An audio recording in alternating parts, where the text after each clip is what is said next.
Hollywood is being rebuilt by artists not afraid to disrupt the status quo, telling fresh stories and bringing to life characters who until now have been confined to the margins. This is Emerging Hollywood. Now, where do you think the state of Latin representation is in film and TV right now, currently? Currently, I think it's... Feeling it? If I'm feeling it, you know, I'm lucky to be in it, but I think that there's a lot more work to be done. Gotcha. I think that the stats speak for the masses. I think simply by you just scrolling down IMDb and seeing the movies that are about to come out and who is in lead roles and who's representing what, it will tell you a lot. I mean, it's still 3%, right? 18% purchasing power for Latin community, but we're still 3% of what we see. So the Afro-Latino got to be lower than that then? Oh, yeah, definitely. You put me on to what Afro-Latinos were. So how You was remember that? I do remember that. That's a good thing. I love that we can learn from each other. We can educate each other. I'm always open to learning new things. I think that this is a great time for people to take advantage of having access to so much information, right? And being able to research your own information. And Yeah, I remember that conversation because when I asked you, because I never had heard the term. So I said, what is Afro-Latino? And everybody called me stupid and ignorant and dumb. And I'm like, that's why you ask questions. Yeah. You know? Does that ever bother you that people like, does it hurt you?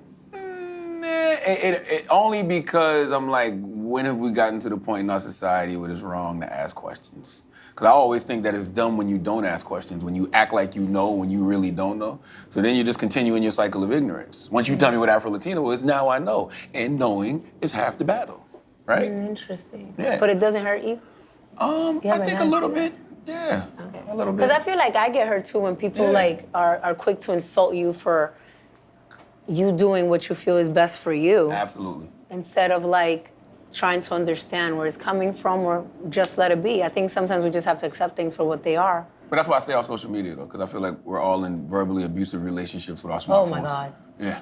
We're already in those situations with our careers. Absolutely, absolutely. So I feel you. So what do you think the state of Afro-Latino representation is right now? It's still, I don't know the exact stats on it, but I definitely know that for me and my experience, I'm still not enough or don't fit the role. I think that coming from a show like Orange was a beautiful thing where it gave opportunities to many ethnicities, sizes, images, stories, stereotypes to be told in a different way. And I'm very thankful for that, but I think that the opportunity was because it was for inmate, and I think it's more acceptable to see someone like me as an inmate than to see someone like me in a different role, because that's not what our perception is, or we're taught to see as far as on TV. You know what I mean? Like, we only saw a certain type of lawyer on TV. We only saw a certain type of nurse on TV. We only saw a certain type of superhero on TV. This is only my experience and what I'm saying. We only saw a certain type of newscast, you know, even on Spanish channels. You know what I mean? I only saw a certain type of image and certain type of people that fit certain type of roles. So it comes down to like how I look, right? And not the talent. I think that I consider myself talented. As an artist with a talent, I think that it's important for you to establish your toolkit and how you keep your instrument sharp, right? Across the board. But I also think that you got to have something natural, like a natural tool, a natural you have kit. to have what I call that essence, what I call that emotion, that passion for what you do, and not the fruits of it. I think some people have the passion for what the fruits are and not necessarily the message or what you're saying, what you're, as an artist, portraying or expressing. Gotcha. Yeah. Do you think it's possible to make a cast as diverse as Orange is the New Black if the setting is not jail? Yeah. Okay. I just think that it's more acceptable because it's jail. Gotcha. Because you have a place like The Office that was a success. It could have been as diverse as Orange. Yeah. Absolutely. I mean, like I don't understand why is it so hard for people to like believe stories. When you go to school, when you go to restaurants, when you go to like, I don't know, DMV, there's a lot of diversity. You can make a show about the DMV. Whoever makes that, you know, include me. You know what I mean? I think it's a lot of people living in bubbles. So it's hard for them to see the world for as diverse as it is. Because everything they see is a reflection of them. So that's the kind of art they tend to make, or even green light. Because that's the way they see the world. You know? So sometimes you got to step outside that bubble and see the world for what it really is, which is a diverse place. Yeah. Now, I see you use the hashtag self-lovery. Yes. On social media. What does that mean to you?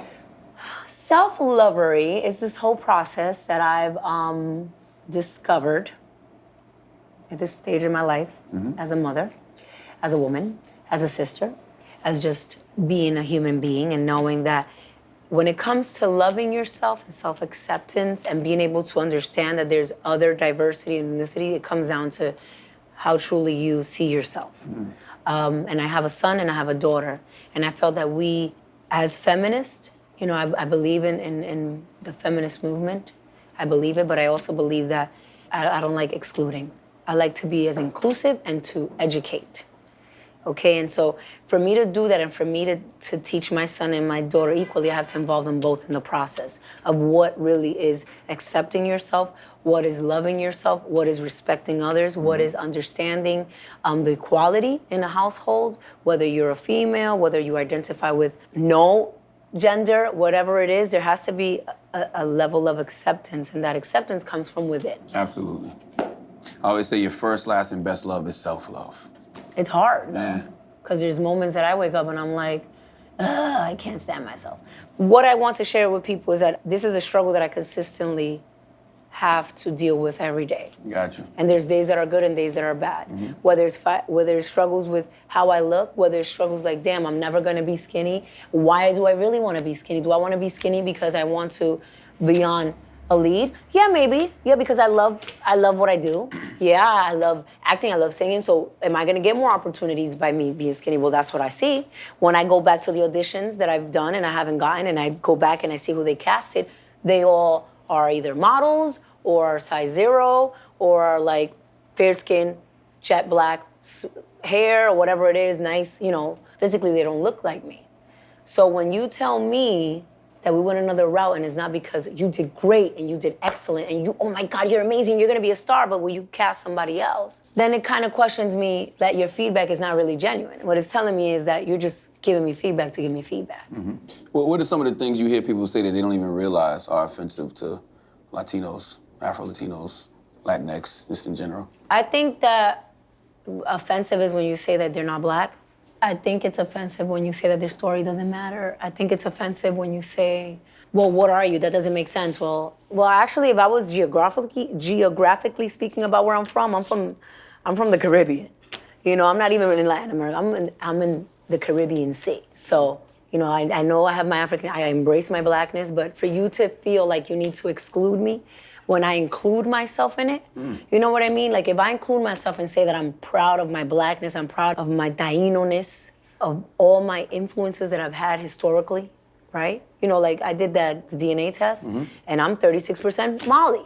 So for me, it was like, there you go. Do you think I needed this test to do that? Do you think I needed to provide, like, it was so blatant for me to see that and to embrace it. So if I embrace that, what makes you feel that you have the right to exclude me from what I'm embracing? And if that's who you really are.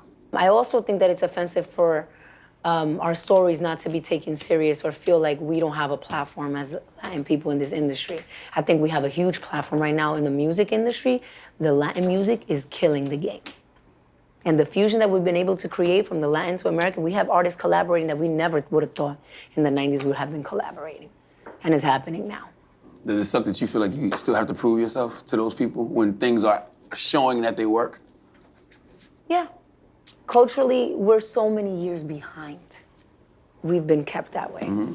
What's empowering you right now? Like what's keeping you motivated? The message that I want to send out. And for those that feel like, because that's what I felt like, I'm coming to this game so late, and in Hollywood, aging doesn't help you. Good thing that I have, You got J-Lo jeans. You know what I'm saying? I got my African jeans, baby. Okay. So for me, I'm blessed, but it's important for me to catch up and stay relevant and like get this money and do what I have to do and be able to make this something that I could do for the rest of my life. Word.